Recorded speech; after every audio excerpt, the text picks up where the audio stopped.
Hi everyone, welcome back to my channel again. Binita B Lifestyle नोंसोर बयखौबो दिनै खेबसेबाव बरायबावबाय. So आङो दिनै खान्थाल गोमोननि मालपुआ बानायगोन. माने दाख्लि साननैसो सिगां जोंहा खान्थाल जादोंमोन नालाय, ओमफ्राय खान्थालखौथ' जाजोबनो हायासै.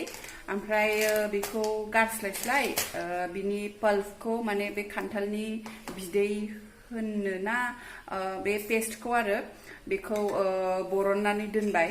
ओमफ्राय बरननानै दिनखालिथ' आङो मालपुआखौ बानायासै. ओमफ्राय दा आङो बेखौ ओमफ्राय फ्रिजाव स्ट'र खालायनानै दोनदोंमोन. ओमफ्राय फ्रिजाव स्ट'र खालायनानै दोननाया साननै जाबाय आरो साननैसो सिगांसो जानायमोन नालाय. बख'नानै माबायदि आङो स्ट'र खालायदों बेखौबो आङो दाख्लि एसे खेबखानानै दोनखादोंमोन. स' आं नोंथांमोननि सिगाङाव बेखौबो शेयार खालायनोसै. होमबा आंनि बे भिडिअ दाख्लि खेबनायखौबो आं दसे देखायनानै होनोसै, नायलांदो. नैबेलाय खान्थाला बेनो दा जाजोबनो हायासै जों बेखौ. दा आङो बेखौनो बरननानै दोनोसै. बेगरखौ आङो नैबे खुरै फिसायाव सेरननानै दोननानै ओमफ्राय बिनि बे रेवाखौ आङो नैबे एक्सट्रा मोनसे माबायाव जेराव आं बरनगोन बे गुदुं गुदुं सान्द्रि बायदिया बेहाय दोनबाय.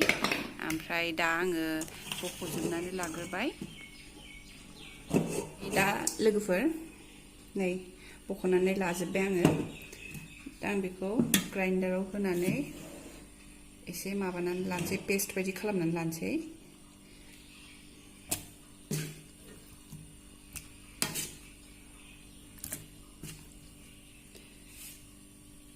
नै आंना पेस्टआ जाबाय.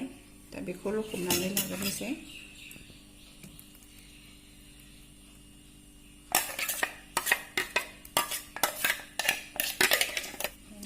ओरै खालायनोसै, खालायनानै बरननानै लाग्रोनोसै जोङो. ओमफ्राय नेक्स्टआव बे माखासे थानायखौबो खालायनानै लागोन.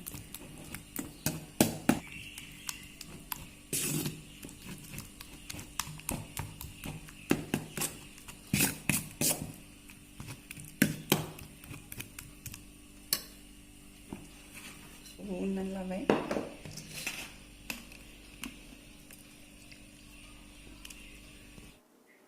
ओमफ्राय नै दा जे आङो माने जा जायगा लादोंमोन बरननानै लाग्रा, बेयो टिफिना एसे फिसा जाबाय आंना. गामलाखौ लायोबा साबसिन जागौमोन, बाट थेवबाबो आङो बेयावनो बरननानै लानोसै, बाहायखाबाय जेला लासै लासैनो.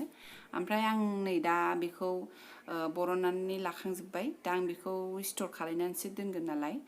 ओमफ्राय दा आङो स्ट'र खालायनो थाखाय बे नैबे प्लास्टिकनि माबा मेथाइ लाबोदोंमोन बेहाय, बेनि बे खलथाया आरोखि, बेखौ कन्टेनार हिसाबै आं इउज खालामनोसै. दा आङो बेयावनो बे जाजोबो ना जाजोबा आं बेखौ सोनानै नायग्रोनोसै.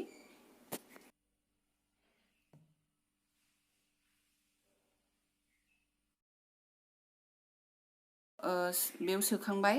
ओमफ्राय दा बियो फुल जाबाय. ओमफ्राय नैबेखिनिया आग्लायबाय, बेखौबो आङो मोनसे दस्रा जायगायाव दोनगोन. ओमफ्राय नैबेखौ दा आङो कन्टेनारखौ मोजाङैनो खोबनांगोन आरो बार हाबाजासे, नङाबा दै जायो फ्रिजनि.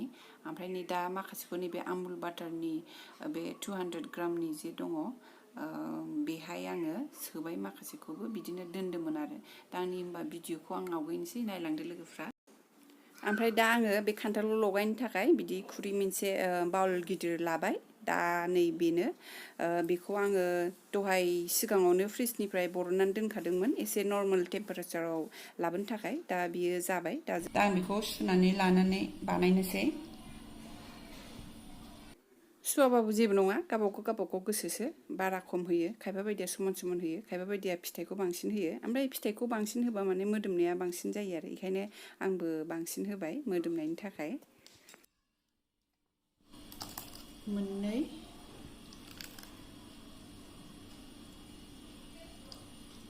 मोनथाम जागोन बायदि मोनबाय आं. नैबे एसे होनानै बेखौबो होनोसै. मोनथाम.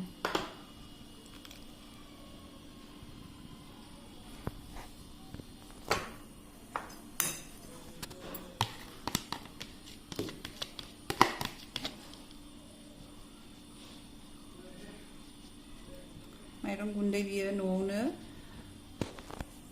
ग्राइन्ड खालायनानै लादों आं बेखौ लानोसै कापसे.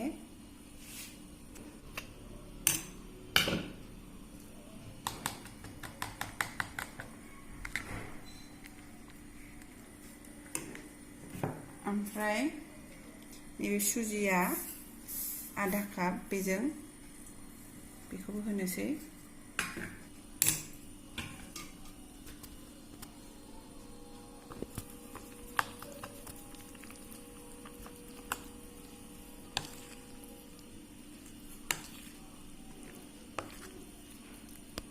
आटाखौबो आङो आधा काप होनसै आटाखौ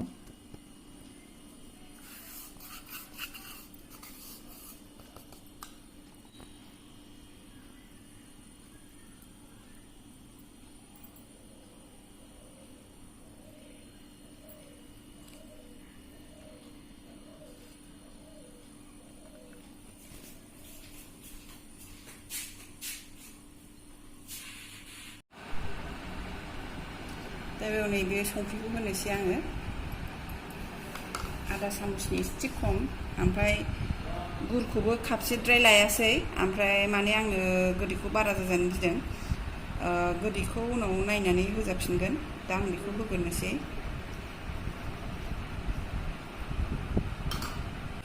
आखाइजोंनो मोजाङै लगायनोसै ओमफ्राय आङो बेहाय गुर होनानै एसे लाव लावद्राय मोनबाय बेखायनो आङो आटाखौ आधा काप होबावनोसै माने एखमबा खान्थालाबो अबेबा अबेबाया रसा बारा खम थायोना बेयावबो जायो आंना एसे नांबावगौमोन बेखायनो लाबावबाय आं ओमफ्राय दहायनि थाबावनाय गुरखौबो आं होबाय एबार मोजाङै लगायनानै लानोसै फैलायबायलै दुस्थ'आ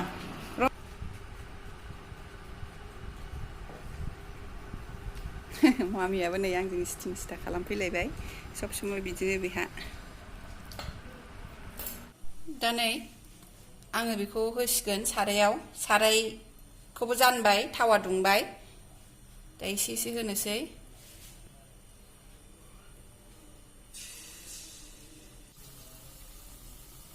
बांद्राय गिदिर गिदिर साइज खालायला आङो एसे फिसा फिसा खालामनोसै ओमफ्राय गोदैया एसे खम मोननानै आङो गुरखौ सामसब्रै सामसबासो होबावदों गोदै बारा खम बेबो गावबागाव गोसोसो नालाय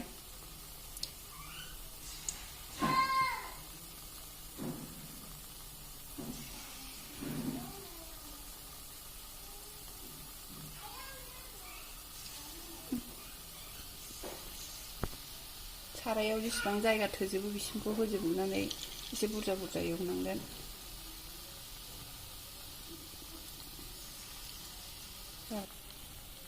बयामाव सोनानै दोनबा ओरैनोबो जानो गोसोबा जानो लुगैबानो जाबाय थानो हाबाय सप्तासेफोर दोननानै ओमफ्राय साजों जाबा साजों जाबाय सोरबाफोर फैब्रबबा होनो हाबाय आरो नङाबा जे बै समाव जानो हायालासिनो दोनबाथ' ओरैनो गाज्रि जानानै गारनांगौसोमोन ना ओंखायनो सोरबा सोरबाथ' मिन्थिखायो बांद्राय माबाखौ नंखाया बे इजिखासो बयबो रोंखायो ओमफ्राय माइरं गुन्दै होनानैबो बानायजायो आटाजोंबो बानायजायो आरो आटा माइरं गुन्दै लगायनानैबो बानायजायो ओमफ्राय सुजिखौबो अपसनेलसो होबा होबाय होआबो होआ माने गोथाव जाखाजोबो आरो जेरैबाबो ओमफ्राय एसे एनैल' माबायो आरो माने सोरबा सोरबा होनो लुगैनानै होनाय बिदि आरो माने ओमफ्राय आङो सुजिखौ सोब मालपुवायावनो होनो मोजां मोनो बेखायनो आङो सुजिखौ इउज खालामफायो आरो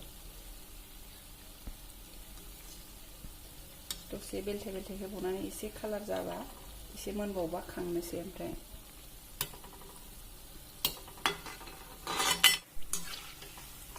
नै दा कालारा जाहांबाय दा आं बेखौ खांनोसै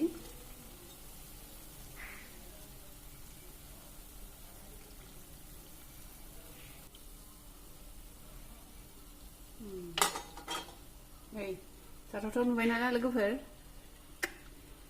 दा बेखौ दोननानै सेकेन्ड बेचखौ होनोसै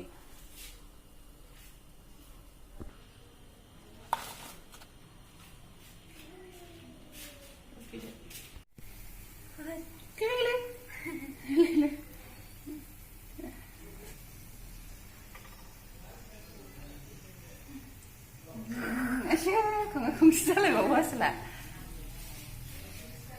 नै गोदौगासिनो दं मोनगासिनो दं आंनि होननायाबो हे भगबान गोदौवो सोरबा मालपुवाया गोदौवो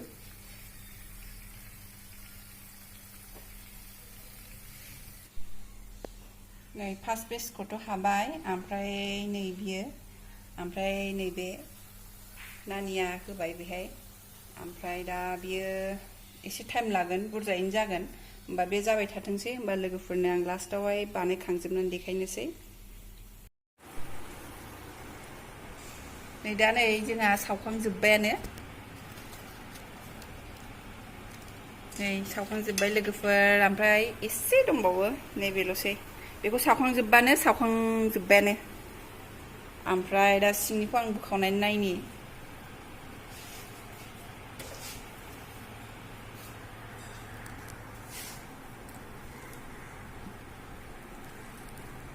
नै सिङाव बिदि जाबाय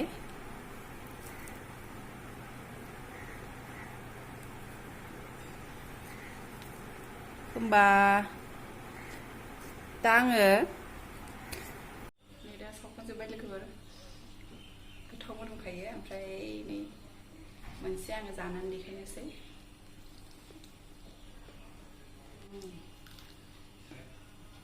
गोथाव जादों ओमफ्राय जोङो दा खुलुमनोसै होमबा लोगोफोरखौ नेक्स्ट भिडिअ लोगो मोनफिनगोन बाय बाय